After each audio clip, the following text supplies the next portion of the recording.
A lot of you have wanted me to bring on different versions of guests, whether it's other media personalities, or we've had plenty of commentators on this show. I could not be more excited about this next person that we're going to have on. He's a former Michigan quarterback. He is one of the hosts of Crain Company on the Daily Wire. We are bringing in David Cohn to talk about all things Michigan. We're going to get to that here in just a moment on this episode of Locked On Wolverines.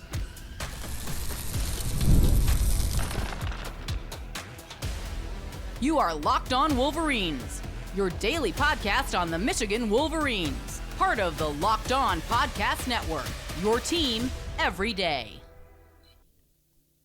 Happy Friday. We are back and doing it. Locked On Wolverines podcast, part of the Locked On Podcast Network, where it's your team every day. I'm your man on the ground, Isaiah Hole, publisher of Wolverines Wire through USA Today Sports Media Group. And you can see over there to my side is one of the co-hosts of the Daily Wire's Crain Company.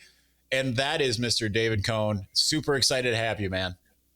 Isaiah, I cannot tell you how honored and excited I am to be here. There is nowhere else I would rather be on a Friday afternoon than right here with you talking about Michigan football.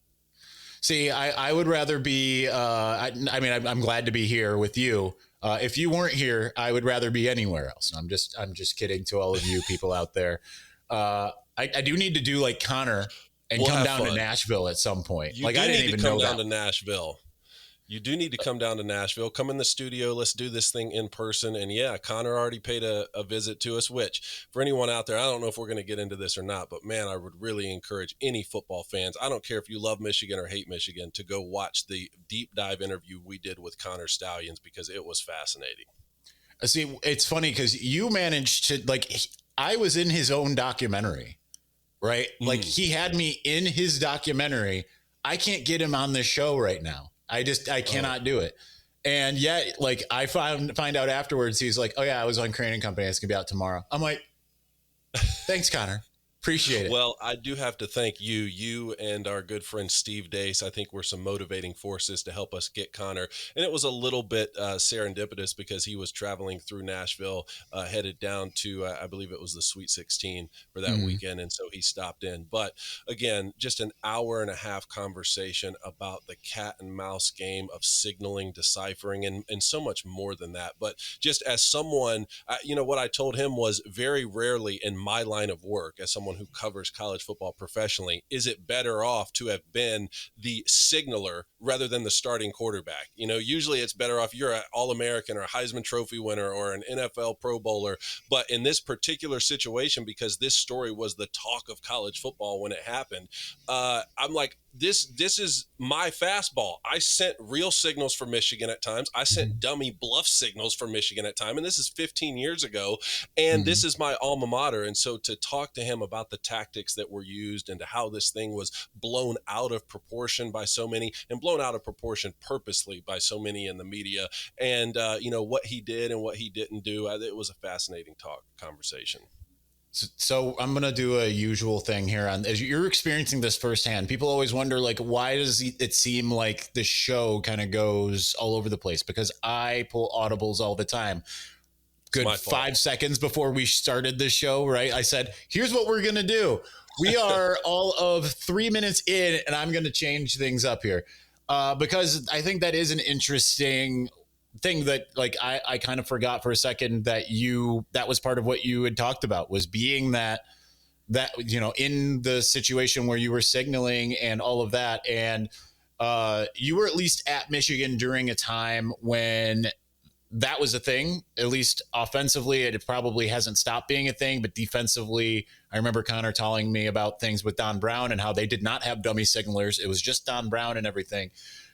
You have a little bit of that unique perspective, and you just said it's something that's widely overblown. I'm still seeing things every single day from self-proclaimed Buckeye Nation about how this is the most dastardly Houston Astros level, cheating type of thing. I channel your guy, Ben Shapiro over at Daily Wire when I do that, but it just feels like it's a narrative that's never going to die. So tell me, kind of in your mind, why is it not why what the Buckeyes and Spartans want it to be. Why is a couple things there.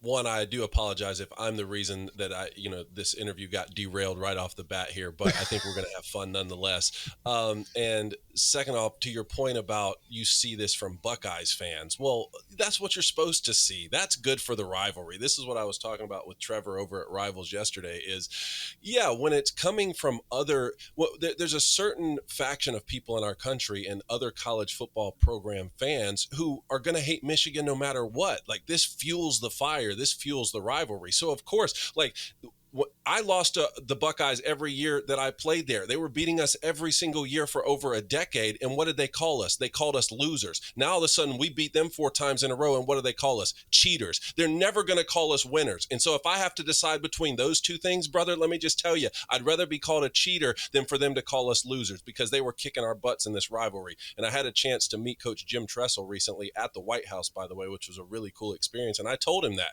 Said, you kicked our butts good when I was playing for Coach Lloyd Carr, but we always had a lot of respect for you and a lot of respect for the rivalry. And, I think that sort of gets into the offensive strategy point that you were talking about. Not only did I play for 2 different head coaches at Michigan, I played for 2 different, you couldn't find 2 offenses that were more polar opposites. Coach Lloyd Carr brought me in there with Coach DeBoer, who passed away recently, was the offensive coordinator, and Coach Scott Leffler was my quarterback coach. That was a pro-style offense. That's speed break Detroit, right side 300 box, Y stick H through a 54X slush, and you have that on a wristband, and you have a left hash call, you have a right hash call, you go in the huddle, you call that, you break the huddle. It's hard to steal someone's signals when you're huddling like that. Then Rich Rodriguez comes in. I play for him for 2 years, and this is at the very beginning of this up-tempo, no huddle, spread offense. We're going to gain an advantage as an offense by going as fast as we possibly can, and we're going to be better conditioned than the other team. And we're not going to have 28 and 30 word play calls like I just rattled off. We're going to say Ram go, or we're going to say, Liz left, and those are going to be the calls, but we're going to go faster than everyone else. So when you do that and you don't huddle, the defense then can see how you're communicating to the offense on the field. They can see, is there some pattern recognition where we can try and halt your advantage by going fast and sending in signals? Well, now the game has changed so much that hardly anyone huddles anymore, right? And so, yeah, to me, the headline of Michigan sign-stealing saga, or whatever Pete Thamel and ESPN came out with that week, which, 7 paragraphs down, you find out, looking at the opponent's signals isn't even a violation of the rules. You have to go 8 paragraphs down before you find out that it was in-person scouting, which is a whole different thing. But this headline of Michigan is stealing signs, I'd be more angry as a Michigan fan if the headline was Michigan dedicated 0 resources to seeing if they could discern the other team's signals. This has been going on for so long. And so I think you can dissect which people and which college football fans in our country really know ball and which ones don't really know ball by their reaction to this story. Or maybe some of them do know ball, but like you said, they're just Michigan State fans, or they're a fan of another Big Ten school, and they're going to hate Michigan no matter what. And it just feels good. It's cathartic for them to call us cheaters. So from that standpoint, I can't help them get past that. All right, we've got plenty more that is to come with David Cohn over at the Daily Wire, but I do need to ask this before we go to a break. Since you did play for Rich Rod, was Miss Rita's nacho dip, was that legit? Because that was all the talk around then, was Miss Rita's nacho dip. Yeah, I think most of the starters got that. I was more in for the chocolate chip cookies, which, if you found someone in the program whose wife or relative made really good chocolate chip cookies, that's mostly what I was gravitating towards. But Rich Rodriguez's tenure at Michigan was a tough time. And I tell the fans out there, and any fans who may be watching this now, as tough of a time as that was for you to watch from the stands and like, oh man, I wish the team I root for was better those couple years. brother, I'm telling you, it was much harder to be in the building for those years and for that coaching staff. And I still have deep relationships with a lot of coaches on that staff. And Rich Rodriguez did right by me personally. I mean, as someone who, in today's NIL era, he you probably get fired, or they probably tell you, look, you can't play here any longer. Like we're paying you. And I don't care if you got recruited by another coaching staff, you have to leave. And that's why we see the transfer portal doing what it is now. But I got to letter for 2 years under Rich Rodriguez. I got to be the primary signal caller, which is, not what I went there for. I went to be the starting quarterback, but at least I was able to contribute in some capacity. And so I try my best to always say nice things about those couple years, even though it was frustrating. And I could use some good nachos right now. That would make me feel better, I think. I think I'm just hungry. So when you brought up Rich Rod, it's the first thing that I just remember when it came to that, when he came in and he was always talking about it. Other players were always talking about it. All right, going to have more with David Cohn here, and we're going to get to him again here in just a moment.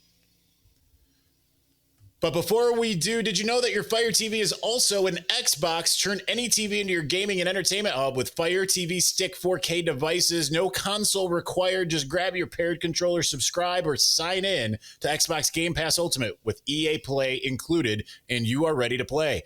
Dive into hundreds of premium titles from EA Sports College Football 25 to Call of Duty Black Ops 6 and Avowed as easily as you stream your favorite shows. It's gaming made simple. With Wi-Fi 6, 6E, and auto low latency mode and advanced technology, Fire TV Stick 4K delivers smoother, more responsive gameplay with lightning fast speeds. You need to stay competitive. Play high-quality Xbox games at a fraction of the cost of a console. If you already have a console, well, a Fire TV Stick 4K device is more affordable and easier to travel with, following you to take you or your kids' games wherever you plug in. Head to Amazon.com/Fire TV Locked On to get started. Xbox Game Pass Ultimate subscription and compatible controller required. Available on select devices, including Fire TV Stick 4K 2nd Gen, Fire TV Stick 4K Max 1st and 2nd Gen, and Fire TV Cube 3rd Gen.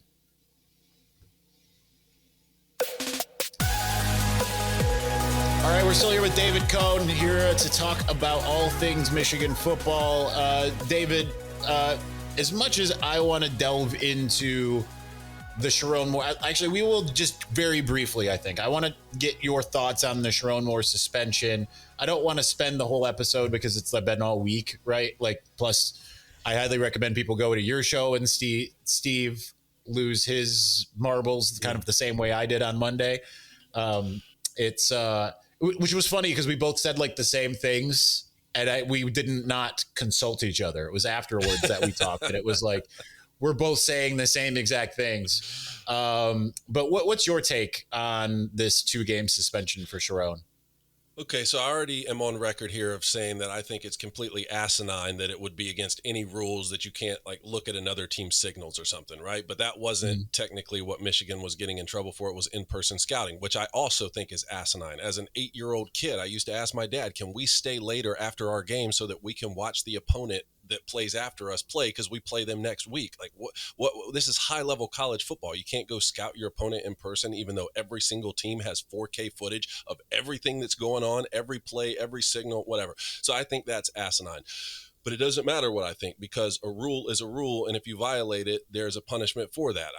I don't think it makes any sense. The street down the road won't let me turn right on red, but if I do it, then I can get a ticket for doing that if I get caught, right? So my whole thing this whole time is what is the punishment? The NCAA is saying we violated one of their rules, but they won't issue any punishment. Instead, they're leveraging the Big Ten to suspend Jim Harbaugh in the middle of a season during a national championship run during Michigan's hardest games. Okay, well, they leverage the Big Ten for an NCAA rule, not a Big Ten rule, and Jim Harbaugh has to miss the most crucial games that I think are really in the history of Michigan football, because it was really the first time since I've been affiliated with the program we had a legit chance to win the national championship. And what does Michigan do? Chiron Moore fills in for him. They go undefeated. They're galvanized. They circle the wagons, and they win the national championship, which that alone tells me a lot about that team, because if they really thought someone on their staff was cheating or breaking rules, you don't go on and win football games the way they did and beat the Buckeyes and beat Alabama in the Rose Bowl and beat Washington in the national championship. Okay, so the NCAA could have held that to the end of the season, let Michigan go undefeated, win the championship, and then retrospectively say, you know what, we have evidence you broke rules, and it would have stung a lot more, because then the accusations of cheating, it would be hard to get out of that, because you say like, okay, well, the season's already over. Because they blew their shot in the middle of the season, and they already issued a punishment to Jim Harbaugh, and I think that them leveraging the Big Ten is a way of issuing punishment, even though it didn't come directly from the NCAA. I'm sorry, to me, this is over. This is a done deal. So now for the University of Michigan to say, well, no, the new head coach now, Chiron Moore, we're going to suspend him for 2 games. But you know what? We're going to suspend him for weeks 3 and 4. We're going to pick which games we want. It's like if you're issuing your own punishment whenever you want in the season, it's not really a punishment. It sounds more like a vacation. It kind of reminds me of what are these mafia bosses in TV shows where they're like, yeah, you're under arrest, but you really just get to go to this luxury resort where you wear something around your ankle and they bring you gourmet lobster or something.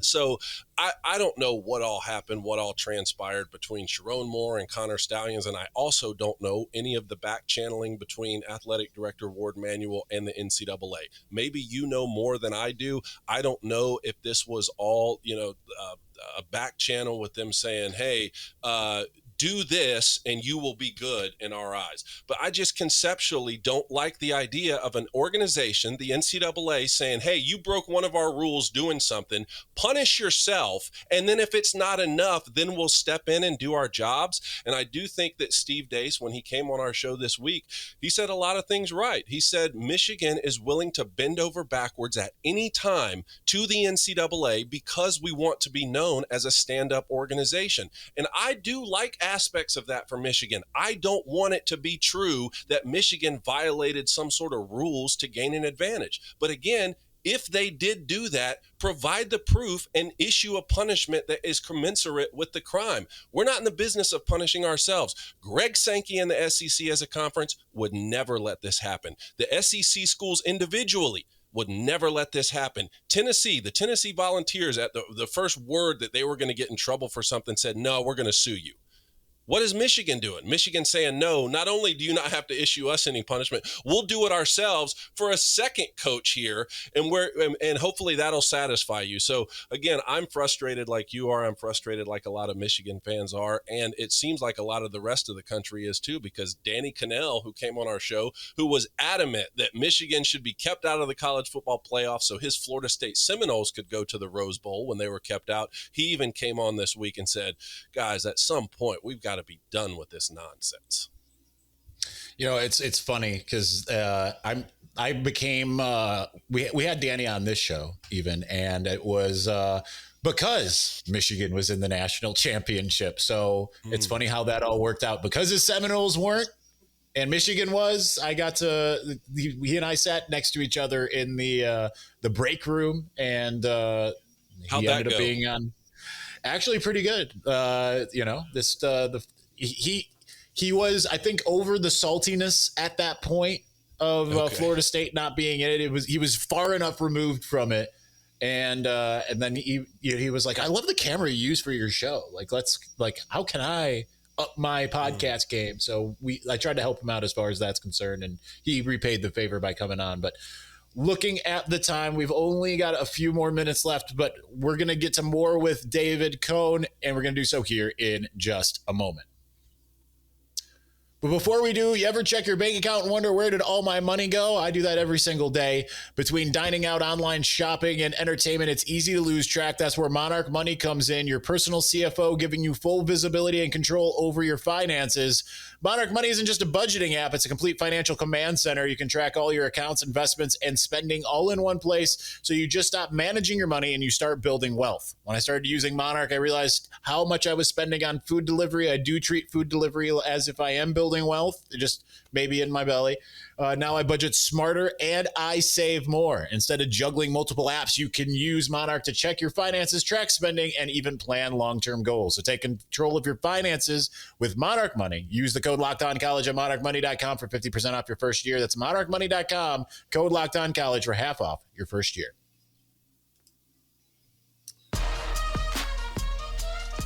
All right, David, we got about 6 or 7 minutes left. There's 2 things I want to get to. First, before I ask about Bryce Underwood, and your impressions of him, especially as a former quarterback in Ann Arbor. I do want to know, like, how did you know that you were going to want to be an analyst? How did you end up in the position that you're in, talking about sports, college football, college basketball, everything that you guys do on Crain Company? How did that all come to pass, and how did you end up with the Crain brothers? Well, all I wanted to do was play in the National Football League. And as you know, they only take so few guys. And the best I ever played with was Chad Henne. And even he was a backup to Patrick Mahomes to win a couple Super Bowls. So there certainly are levels to this. And I put everything I had into it. And when I fell short of going to the NFL, and I did graduate with my Michigan degree, which is why I stayed there under Rich Rodriguez's offense, knowing that I wouldn't be the starting quarterback.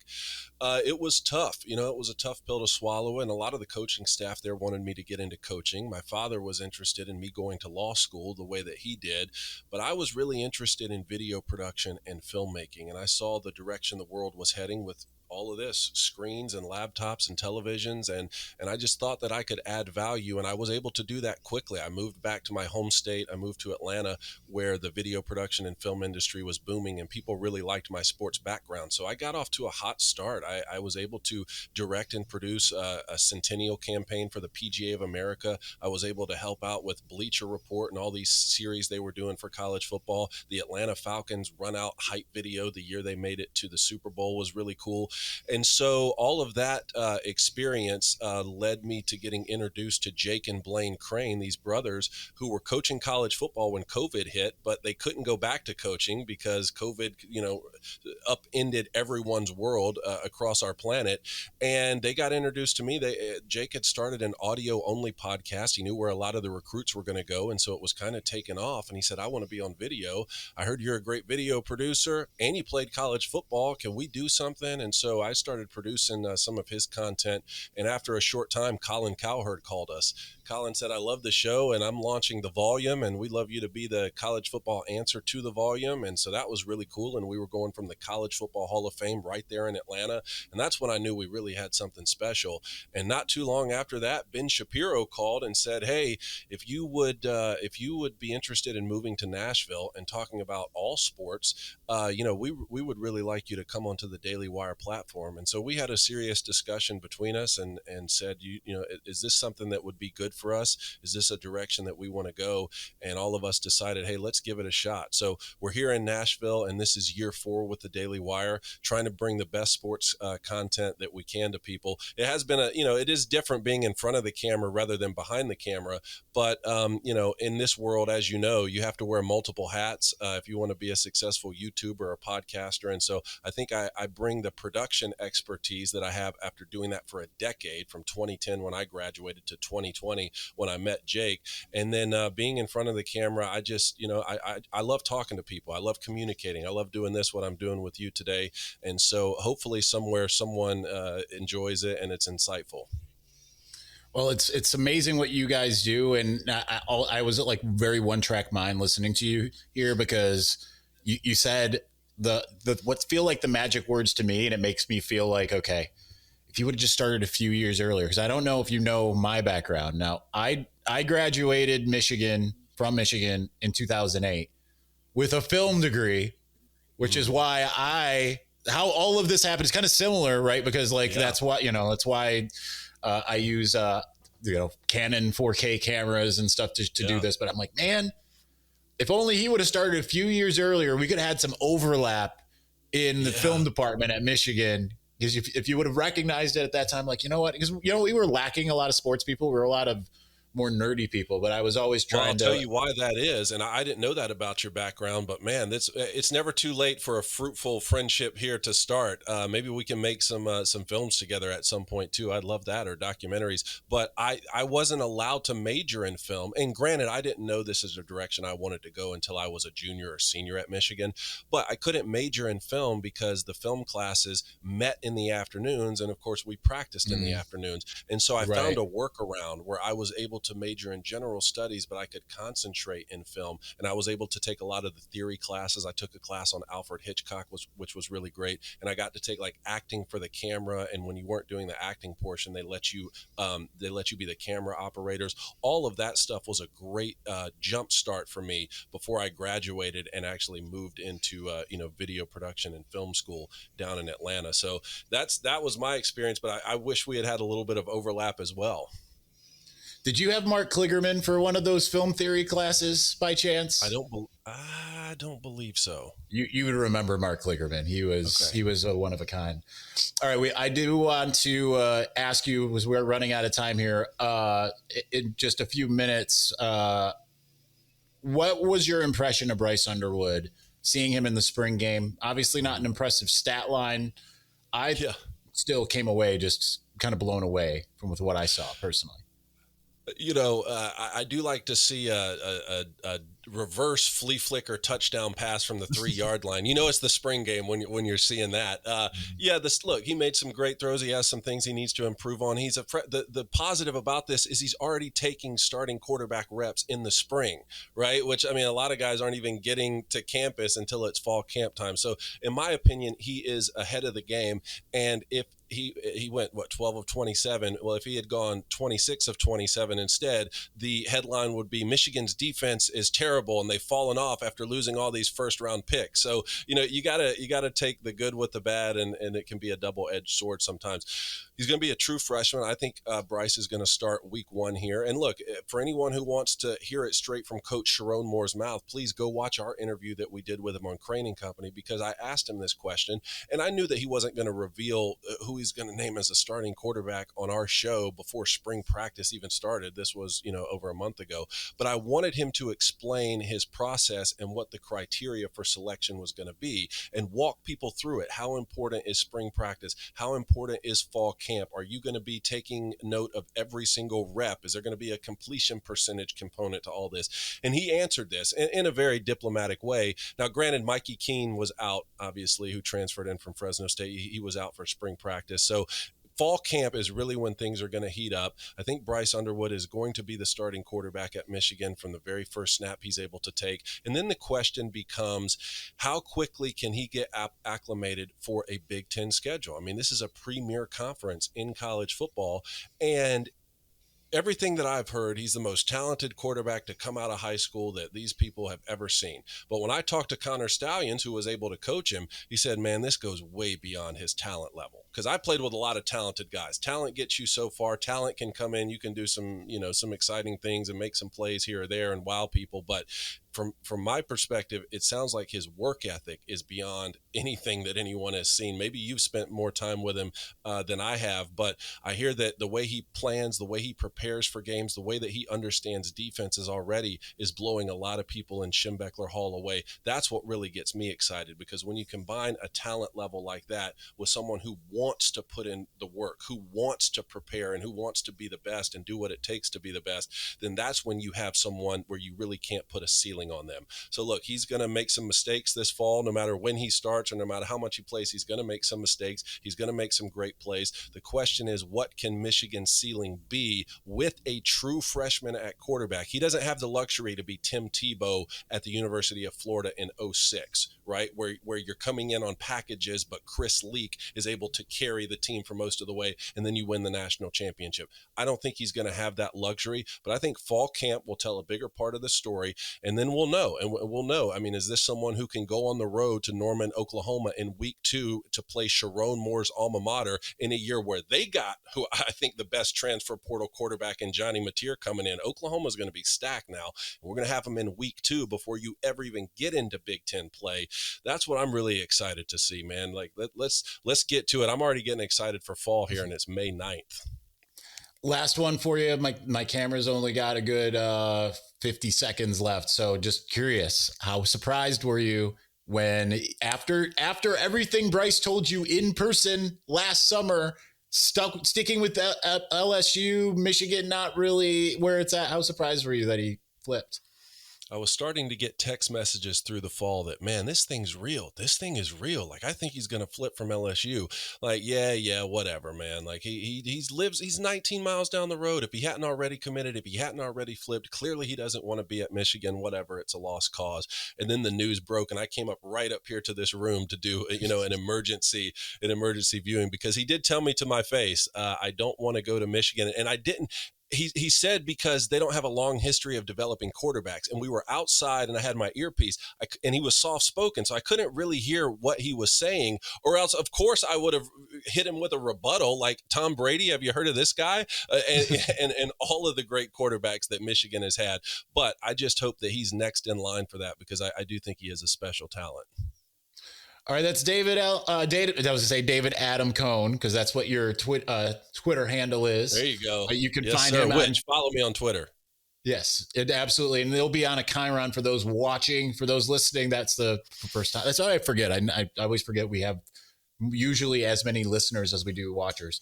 You follow him on Twitter. You check him out at Crain Company over on the Daily Wire. You can find that wherever you get your podcast as well as on the Daily Wire Plus platform.